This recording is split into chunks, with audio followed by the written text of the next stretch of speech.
아이유 인스타 계정은 DLWLRMA인데 한글로 이지금을 영어로 친 글자라고 하네요. 2020년 가장 빠른 성장을 보인 계정으로 아이유가 선정되었답니다. 아이유의 본명은 이지은인데 은보다 금이라는 뜻으로 더 나은 사람이 되고자 하는 의미를 가졌다고 하며 이지금은 금과 지금이라는 중의적인 표현도 지닌 것으로 알려져 있습니다. 정규 4집 앨범 1번 트랙 또한 이지금이라는 제목의 곡입니다. 본명뿐만 아니라 아이유라는 예명에도 좋은 의미가 있는데 음악으로 너와 내가 하나가 된다는 뜻이라고 하네요. 동덕 여자고등학교를 졸업했습니다. 일찍 데뷔를 한 만큼 학업보다 본업에 매진하기 위해 대학 진학을 포기한 것으로 알려져 있습니다. 동덕여고 졸업생으로는 배윤정, 서인영, 김정은, 김효진 등이 있습니다. 어린 시절에는 웅변대회에서 대상을 수상하기도 했고 초등학교 때는 학급 실장을 도맡았으며 6학년 때는 이 실내와 걸레짝 될 때까지 일하겠습니다 라는 공약으로 전교회장까지 맡았답니다. 만 15세 중3의 나이에 데뷔를 했는데 당시 인지도가 낮았던 탓에 미아가 엄청난 가창력으로 아이유를 열창하고 있다는 식으로 데뷔곡과 활동명이 바뀐 채 기사가 난 적이 있습니다. 가창력뿐만 아니라 특색 있는 목소리로 인해 그룹에서 조화롭기 어렵다는 소속사의 판단으로 걸그룹으로 데뷔하지 않았다고 알려져 있으며 데뷔 후 첫 1위 곡은 임수롱과 함께한 잔소리이고 본인의 앨범 첫 1위 곡은 좋은 날로 2011년 올해의 가요 1위까지 차지하였고 빌보드 기자들이 뽑은 2010 K-POP 탑 100에서도 1위를 차지했다고 하네요. 좋은 날의 인기에 힘입어 어머니께서는 좋은 날이라는 이름으로 파스타와 카레 돈가스를 전문으로 하는 식당을 3년 정도 운영하기도 했답니다. 해당 곡의 트레이드 마크라고 할 수 있는 3단 고음을 주제로 한 논문이 나올 정도로 인기가 많았는데 아이유가 최고음에서 주파수 변동폭이 안정적이고 폐활량이 풍부해 오래도록 최고음이 지속 가능하다는 내용이라고 합니다. 그만큼 부르기 어려운 노래를 가진 가수로 복면가왕에서 아이유의 곡을 부르면 가면을 벗는다는 징크스가 있을 정도이고 오디션이나 경연 프로에서 아이유의 노래를 고르면 좋은 결과를 얻는 경우 또한 매우 드물다고 합니다. 또한 아이유는 고난이도의 노래를 부르기 위해 긴장된 목을 푸는 독특한 방법을 가졌습니다. 컵라면을 빠르게 먹으면서 목을 푼다고 하는데 워낙 원초적인 방법이라 정말 위급한 상황에서만 사용한다고 하네요. 역대 가온 차트 1위 가수는 아이유라고 합니다. 미국은 빌보드, 일본에는 오리콘이 있듯 우리나라 대표 차트가 가온 차트입니다. 현재 가온 차트 집계 역사상 국내 가수 솔로 그룹 통틀어서 스트리밍 및 다운로드 누적 횟수 1위라는 기록을 보유하고 있으며 2010년 이후 1위 곡을 20개 이상 발표했고 BTS, 소녀시대, 빅뱅을 앞서는 기록이라고 합니다. 주간 1위, 월간 1위 곡 보유량이 가장 많은 가수 또한 아이유라고 하네요. 유독 세 글자의 곡으로 많은 사랑을 받았는데 잔소리를 시작으로 분홍신, 반편지, 블루밍을 부른 아이유는 이름도 세 글자네요. 분홍신은 빨간 구두가 원래 제목이었는데 세 글자로 맞추려고 분홍신으로 바꿨다고 하며 세 글자 징크스는 금요일에 만나요와 삐삐의 1위로 깨졌고 영어 제목으로 첫 1위를 한 노래는 러브포엠입니다. 금요일에 만나요는 직접 작사 작곡을 맡았고 당시 멜론 차트 역대 최장기간 진입곡으로 매주 금요일 순위가 올라갔었는데 이 기록을 깬 곡은 박효신의 야생화라고 합니다. 봄사랑 벚꽃 말고에도 작사를 맡았는데 벚꽃 엔딩과 더불어 봄연금 노래로 등극했고 흥미롭게도 가을에 가장 어울리는 여자 연예인 1위도 아이유라고 하네요. 작사가 상을 본인이 수상한 상 중에서 가장 의미있게 생각한다고 밝혔습니다. 작사를 시작하게 해준 사람이 김이나 작사가라고 알렸으며 좋은 날, 너랑 나, 분홍신을 작사한 사람이 김이나입니다. 김이나는 아이유가 18살에 김이나를 처음 만나 이모라고 불렀다고 하네요. 영국의 싱어송라이터 코린 베일리레가 롤모델이자 가장 좋아하는 가수라고 했는데 그녀를 보면서 통기타를 배우게 되었다고 합니다. 처음으로 전곡 작사와 프로듀싱을 맡은 앨범은 미니 앨범이고 이를 통해 확실한 이미지 변신에 성공했고 아티스트라는 타이틀까지 얻게 됩니다. 정규 4집 앨범 팔레트에 수록되어 있는 반편지라는 곡으로 본인의 곡 중 가장 많은 기록을 세웠으며 발표된 해의 멜론 뮤직 어워드 올해의 앨범상도 수상합니다.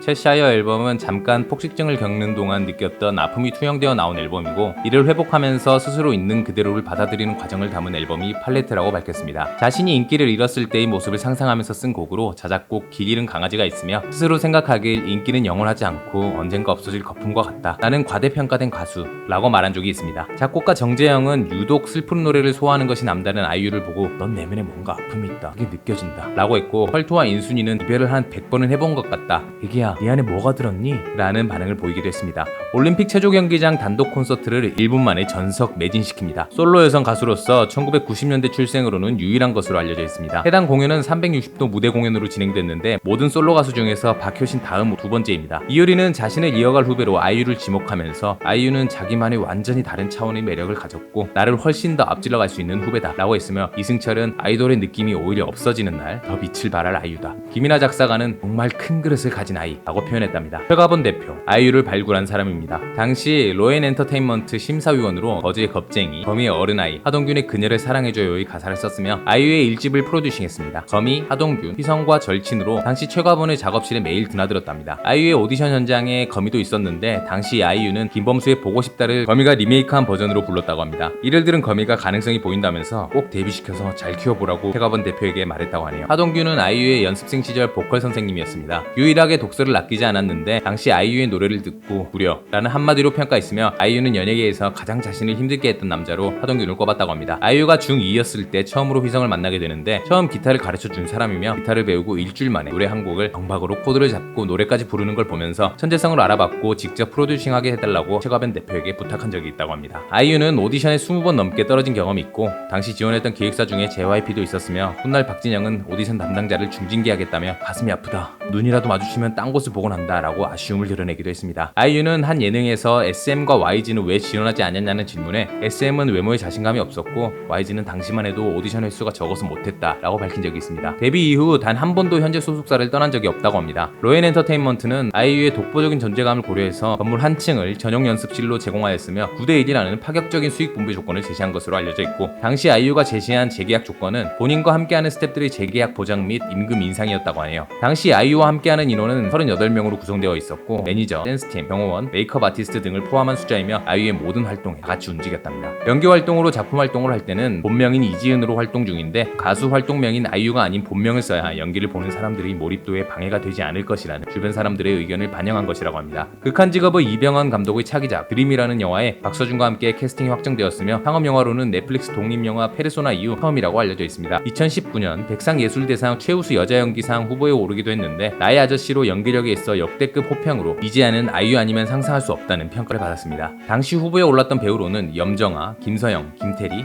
김혜자가 있습니다. 또한 2019년 TVN 드라마 시청률 1위는 아이유 주연의 호텔 델루나였는데 중국 드라마 플랫폼 조회수 1위도 달성했습니다. 2019년은 다양한 부문에서 이름이 랭크되었는데 올해의 가수 2위, 올해의 아이돌 2위, 데뷔 후 처음으로 올해의 탤런트 7위, 최초로 올해의 가수와 올해의 배우에 동시에 랭크된 연예인이라고 합니다. 흥미롭게도 출연작들을 보면 달과 인연이 많은 것을 알 수 있는데 콘서트에서 달빛 천사 OST를 부른 적이 있고 주연을 맡았던 작품으로 드라마 달의 연인과 호텔 델루나도 달과 관련된 내용의 작품이었습니다. 최애 과자는 건빵입니다. 특히 딸기잼에 찍어 먹는 걸 좋아하는 것으로 알려져 있고 남성 팬은 건빵, 여성 팬은 별사탕이라는 애칭으로 부르는데 안티 팬은 우유라고 한다네요. 이유를 알아보면 건빵만 먹다 보면 목이 막히는데 가끔 한 모금씩 마셔줘야 밸런스가 유지된다 라면서 우유라고 부른답니다. 데뷔 초에는 팬의 90%가 남성 팬으로 압도적이었는데 현재는 여성의 비율이 더 높은 것으로 알려져 있고 20대 여성이 좋아하는 아이돌 1위로 뽑힌 적도 있습니다. 팬들의 아이유를 향한 애칭은 퇴근유인데 퇴근 사진 시리즈를 보유한 유일한 연예인입니다.